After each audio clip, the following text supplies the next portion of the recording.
Alina menatap sengit Gendra yang sedang tersenyum ke arahnya. Lihatlah lelaki itu, sama sekali seperti tidak memiliki dosa kepadanya, sedangkan yang ditatap hanya tersenyum misterius ke arah Alina. Kamu natap saya garang banget, celetuk Gendra. Alina berdecik kecil. Udah tahu garang pakai nanya lagi. Lihat, mana ada karyawan membentak bosnya. Benar-benar tidak tahu diuntung Alina ini. Udah gaji request pengen besar dengan waktu kerja fleksibel dan sekarang membentak bosnya lagi. Kurang baik apa Gendra kepada Alina? Mana hasil? Saya kira dia ada di sini, makanya Bapak manggil saya, ucap Alina mengalihkan pembicaraan. Kata siapa saya manggil kamu buat saya sendiri, bukan buat anak saya. Jelas Gendra, hasil memang tidak berada di sini. Jelas hasil berada di rumah dengan baby sisternya sekarang. Terus apa itu penting? Kalau nggak penting lebih baik saya balik lagi deh. Alina baru saja akan berlalu dari hadapan Gendra. Namun Gendra segera menahan tangan Alina dan menyuruh Alina untuk duduk kembali. Jujur, sebenarnya tidak ada alasan penting bagi Gendra untuk memanggil Alina ke ruangannya. Hanya saja dia rindu melihat wajah manis dan cantik milik Alina. Sejujurnya juga, dia sangat ingin merasakan sumber yang akan dengan paten milik hasil tersebut. Namun melihat Alina yang galak kepadanya, Gendra jadi berpikir dua kali. Dia tidak ingin Alina membenci ataupun kesal kepadanya, tapi dia sangat suka melihat wajah kesal Alina, dan jadilah dia sering menjahili Alina. Bagaimana sebenarnya Gendra ini? Ngapain sih Pak? Cepetan bilang saya mau berkemas lagi, ucap Alina kesal. Gendra terkekeh kecil, lalu mulai mengambil posisi duduk di samping Alina. Jangan kayak gitu, saya mau numpang merebahkan kepala saya di bahu kamu saja, ucap Gendra sambil menyimpan kepalanya di bahu milik Alina. Alina tidak menolak ataupun bereaksi berlebihan terhadap apa yang Gendra lakukan kepadanya. Dia hanya diam dan membiarkan Gendra untuk melakukan apapun yang dia mau kepadanya dengan catatan tidak mesum. Hei, mereka belum sah, enak saja sudah mau mencicil anak maksudnya. Pak, saya izinin ya, tapi barang-barang saya gimana? Tanya Alina pelan. Gendra yang mendengarnya segera menutup matanya. Dia ingin mengistirahatkan tubuhnya sebentar. Kepalanya pusing karena masalah kantor yang tiada habisnya. Mungkin bagi orang-orang yang sangat enak menjadi seorang CEO atau owner sebuah perusahaan besar, tapi mereka tidak tahu ada perjuangan yang sangat keras di balik semua itu. Nanti saya akan menyuruh office girl untuk membereskan semua barang kamu, jawab Gendra. Tapi teman-teman saya dan orang-orang di kantor bisa curiga, ucap Alina. Dia sangat takut jika teman-temannya atau teman kantor yang lain melihat ataupun salah paham dengan hubungannya dan bos mereka. Sebenarnya dia bisa-bisa saja berkata bahwa dia sedang bekerja dengan Gendra menjadi asisten rumah tangganya. Namun apakah mereka akan percaya? Nggak apa-apa, jika ada yang berbicara negatif tentang kamu bisa bilang saya, ucap Gendra. Satu lagi, kamu pulang dengan saya. Nanti saya antarkan kamu untuk mengambil semua barang-barang kamu di kontrakan kecil itu. Alina hanya menganggukkan kepalanya.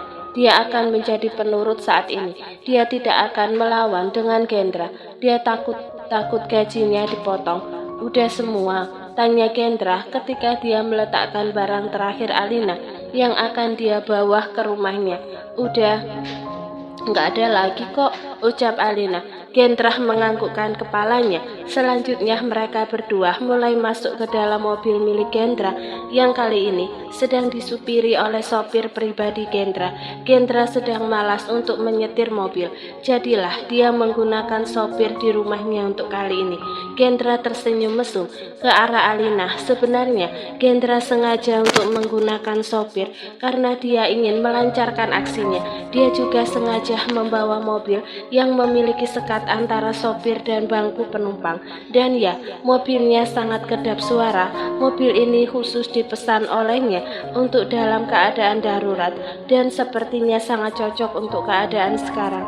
Kamu sehat? Tanya Gendra tiba-tiba. Alina melihat ke arah Gendra dengan bingung. Jelas dia sangat bingung karena Gendra bertanya tentang hal yang jelas-jelas tiada ketahui jawabannya. Bapak yang sehat, gak bisa lihat saya seger gini, tanya Alina sewot. Gendra terkekeh kecil, lantas duduk dengan mendekat ke arah Alina. Iya, saya tahu kok, saya juga nggak buta. Maksud saya keadaan ASI kamu sehat, apalagi ini. Pertanyaan macam apa yang ditanyakan oleh Gendra sangat tidak masuk akal. Sehat Pak, tapi kenapa Bapak aneh sekali? Ucap Alina. Gendra memutar otaknya untuk menemukan alasan yang pas untuk mendapatkan apa yang dia inginkan sekarang.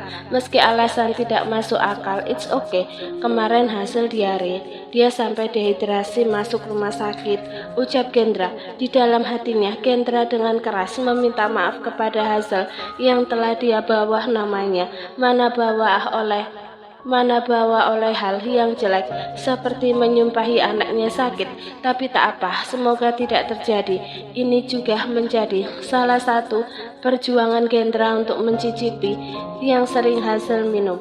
Hah? Kok bisa? Bapak ini sebagai seorang papa gimana? Gak memperhatikan semua makanan yang masuk ke dalam perut anaknya, ucap Alina sambil melihat Gendra dengan tatapan sinisnya. Gak gitu, kemarin diperiksa dokter katanya dia diare karena susunya gak fresh. Alina sungguh bingung dengan apa yang dikatakan oleh Gendra. Bukan susu yang dikasih sama saya tempo hari kan? Tanya Alina. Nah itu masalahnya itu susu yang kamu kasih itu. Alina jelas saja panik. Dia tidak tahu bahwa air susunya bisa membuat seseorang diare. Dia benar-benar takut dan dibuat panik. Pak, tapi nggak apa-apa kan? Maksud saya kok bisa ASI saya gitu? Terus saya harus gimana Pak? Saya takut kalau nanti saya beri hasil diare lagi, ucap Alina panik. Gendra tersenyum kemenangan di dalam hatinya. Akhirnya sebentar lagi dia bisa merasakan susu yang biasa Hazel minum. Kata dokter baik untuk seseorang mencicipi dahulu apa yang anak saya minum. Alina membulatkan matanya. Maksudnya bagaimana Pak? Tanya Alina gugup. Iya, kata dokter sepertinya sebelum diminumkan kepada Hazel susunya, lebih baik dicicipi dulu oleh seseorang. Kamu bersedia jika saya mencicipi susu Hazel? Tanya Gendra sambil menaik turunkan alisnya kepada Alina. Alina menelan saliva gugupnya. Di satu sisi lain, dia takut jika asinya akan mengakibatkan Hazel diare kembali. Tapi di satu sisi lain, dia juga malu jika Gendra harus melihat apa yang seharusnya dia tidak perlihatkan. Harus ya Pak? Tanya Alina gugup. Tentu saja. Akhirnya Alina memberanikan diri untuk menganggukkan kepalanya dan mempersilahkan Gendra untuk mencicipi sumber air susu anaknya itu. Meski di dalam mobil, Alina juga paham bahwa mobil ini kedap suara dan suara dia tidak akan terdengar dari bangku sopir. Begitu juga sebaliknya, Gendra yang diberi lampu hijau tentu saja kegirangan. Akhirnya dia berhasil untuk mewujudkan apa yang menjadi fantasinya akhir-akhir ini. Dengan cepat Gendra mulai membuka kancing kemeja yang dipakai dan sungguh di luar dugaan. Gendra seperti melihat surga yang selama ini dia idam-idamkan. Dia seperti melihat harta karun yang baru saja dia temukan. Itu indah, sangat indah. Mengapa Alina merawatnya dengan baik sehingga sangat terlihat indah? Bagaimana bisa? Alina hanya bisa menahan malunya ketika Gendra tidak berkedip karena melihat. Tanpa banyak bicara lagi, Gendra segera sumber kekuatan anaknya itu dan juga dirinya. Pelan Pak. Alina menatap Gendra dengan sinis. Dia benar-benar sudah kecolongan oleh si CO mesum nan tampan itu. Alina mengakui bahwa Gendra memang tampan. Alina tidak ingin munafik dengan itu. Tapi yang menjadi masalah di sini adalah Gendra yang mesum. Ya Allah, ingin rasanya Alina memukul kepala lelaki Yang sialnya, majikan dirinya itu, bagaimana tidak, Gendra ternyata mengada-ngada tentang Hazel yang diare karena susu. Faktanya Hazel sama sekali tidak merasakan sakit. Bahkan Hazel semakin sehat karena meminum susunya akhir-akhir ini. Alina mengetahui fakta itu dari Susi, pekerja di rumah Gendra. Keterlaluan memang lelaki itu. Awas aja kalau dia pulang. Enak saja dia mencari kesempatan di balik kesempitan. Mana sekalian udah gak nyangka sialan, gumam Alina. Mama, Alina segera menetralkan raut wajahnya di hadapan Hazel. Sejak kedatangan dirinya kemarin di rumah milik Gendra, Hazel tidak henti-hentinya melepaskan diri dari Alina. Bahkan Hazel hanya melepaskan Alina ketika Gendra ada di sampingnya. Jujur, memang awal-awal Alina sedikit kewalahan, namun sekarang Alina lebih enjoy untuk itu. Gendra tentu saja sedang berada di kantornya. Alina dengar ada kasus penggelapan dana yang sangat besar yang dilakukan oleh manajer di Gen Company, Bunga, yang berbicara kepada Alina, dan sudah bisa Alina pastikan bahwa Gendra akan sangat sibuk untuk menangani kasus ini beberapa hari terakhir. Hazel mau makan? Tadi baru makan kan ya? Smoothie aja ya. Seolah tahu dengan apa yang dikatakan oleh Alina, Hazel hanya tersenyum seraya menganggukkan kepalanya. Kini Hazel sedang berada di kursi khusus milik dirinya. Bik Susi lagi sibuk nggak? Tanya Alina kepada Bik Susi yang kebetulan sedang melewati tempat dirinya berada. Bik Susi tersenyum, lantas menggelengkan kepalanya. Enggak non, kenapa ya? Tanya Bik Susi. Mereka memang sudah akrab, namun Bik Susi tetap memanggilnya dengan sebutan non, padahal Alina sudah melarangnya. Namun Bik Susi menjawab bahwa dia segan dengan Alina. Alina juga merasa memang dia lebih dispesialkan oleh Gendra. Dia bekerja di rumah Gendra, bukan seperti seorang pembantu. Bagaimana tidak, Gendra menyuruh Alina untuk menempati kamar di lantai 2 yang bersebelahan dengan kamar dirinya dan Hazel. Bagaimana? Aneh bukan? Hei, dia adalah seorang pekerja yang mencari uang, bukan seseorang yang spesial, apalagi ada tali darah bersama dengan Gendra. Yaitulah salah satu alasan para pekerja di rumah Gendra lainnya agak segan dengan dirinya. Aku mau nitip Hazel ya, aku mau bikin smoothie dulu buat Hazel. Bik Susi tersenyum, lantas mempersilahkan Alina untuk membuat apa yang ingin dia buat. Bersama dengan Bik Susi, Hazel menjadi pendiam dan tatapan matanya tajam ke arah Bik Susi. Bik Susi berusaha mengajak Hazel bermain, namun hanya wajah garang yang Hazel tampilkan ke arah Bik Susi. Kenapa nak Hazel ini sinis banget sama Bibi? Tak lama setelah itu, datanglah Gendra dengan keadaan yang tidak rapi kembali, 2 kancing kemejanya dan mukanya kusut, juga rambutnya sangat berantakan, persis seperti orang yang sedang banyak pikiran dan raut wajahnya. Alina mana? Tanya Gendra ketika dia baru saja mendudukkan dirinya di sofa yang berada di depan Hazel. Bik Susi menunduk, tidak berani untuk menatap Gendra walau hanya sebentar. Lagi di belakang pak, lagi bikin smoothie buat non Hazel. Gendra menganggukkan kepalanya. Kamu bisa ke belakang Hazel, biar saya yang jaga. Bik Susi dengan patuh dan sopan mulai pergi dari hadapan Gendra. Dia akan ke belakang untuk meneruskan kembali pekerjaan yang tadi sempat tertunda. Kini hanya tersisa Gendra dan Hazel. Hazel terlihat sangat antusias di depan Gendra. Hazel bahkan menggoyang-goyangkan kakinya dengan cepat.